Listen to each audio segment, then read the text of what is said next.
ప్రభు అయిన యేసుక్రీస్తు నామములో మీకు సమాధానం కలుగునుగాక. షలోం. ఈ ఉదయకాల సమయం కొరకు ద్వితీయోపదేశ కాండము 28వ అధ్యాయము 14వ వచనము. యెహోవా నిన్ను తలగా నియమించును గాని తోకగా నియమింపడు. దేవుని నామానికి స్తోత్రం కలుగునుగాక. నీవు పైవాడువుగా ఉండువు కానీ నీవు క్రిందివాడుగా ఉండవని దేవుడు సెలవిస్తూ ఉన్నాడు. వాక్యంలో మీరు గమనించినట్లయితే భక్తుడు అంటాడు ఒక మాట, నా తల ఎత్తువాడవు నీవే. వాక్యంలో అద్భుతమైన మరొక మాట జ్ఞాపకం చేస్తాను ప్రియులారా. తన్ను తాను తగ్గించుకునేవాడు హెచ్చించబడును, తన్ను తాను హెచ్చించుకునేవాడు తగ్గించబడును. మీరు దేవుని సన్నిధిలో మిమ్మును మీరు తగ్గించుకోగలిగితే దేవుడు సంఘంలో సమాజంలో మిమ్మల్ని హెచ్చిస్తాడు. దేవుని నామానికి స్తోత్రం కలుగునుగాక.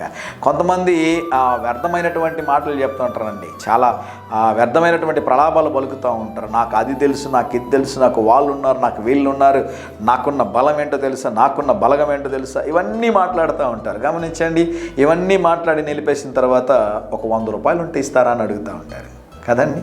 ఏవేవో చెప్పుంటారు. అంతవరకు నాకు ప్రధానమంత్రి తెలుసండి, నాకు ప్రెసిడెంట్ తెలుసండి, ముఖ్యమంత్రి గారు తెలుసండి, నేను ఆ పని చేశాను, నేను ఈ పని చేశాను, ఇవన్నీ మాట్లాడిన తర్వాత ఏమనుకోవద్దండి సార్, ఒక 100 రూపాయలు ఉంటే ఇస్తారా అని అడుగుతూ ఉంటారు కదండి.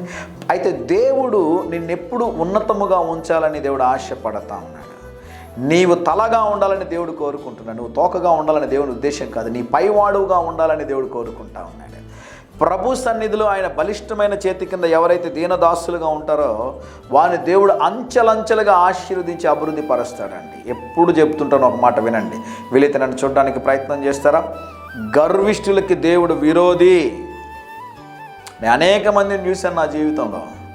గర్వంతో వెర్రవీగినటువంటి వారందరినీ దేవుడు నడుము వెర్రగొట్టి పక్కన కూర్చోబెట్టిన సందర్భం ఉంది. దేవుడు ప్రేమ కలిగిన వాడు, జాలి కలిగిన దేవుడు. అయితే దేవుడు గర్విష్ఠులకు విరోధిగా ఉన్నాడు. ఉదయకాల సమయంలో దేవుడు మిమ్మల్ని హెచ్చించి మీరు ఎక్కడైతే తలదించుకున్నారో ఆ ప్రాంతంలో నీ తల ఎత్తువాడు ప్రభు అయిన యేసుక్రీస్తు. ఆయన దగ్గరికి రా, ప్రభువా నన్ను ఆశీర్వదించి, నన్ను దీవించి, నన్ను హెచ్చించని మీరు అడగగలిగితే మీరు ఎక్కలేని ఎత్తైన కొండ మీద దేవుడు మిమ్మల్ని నిలబెట్టి స్థిరపరిచి అనేకులకి ఆశీర్వాదకరంగా దేవుడు మిమ్మల్ని ఉంచునుగాక. ధైర్యంగా ఈ దినాన్ని ఎదుర్కోండి.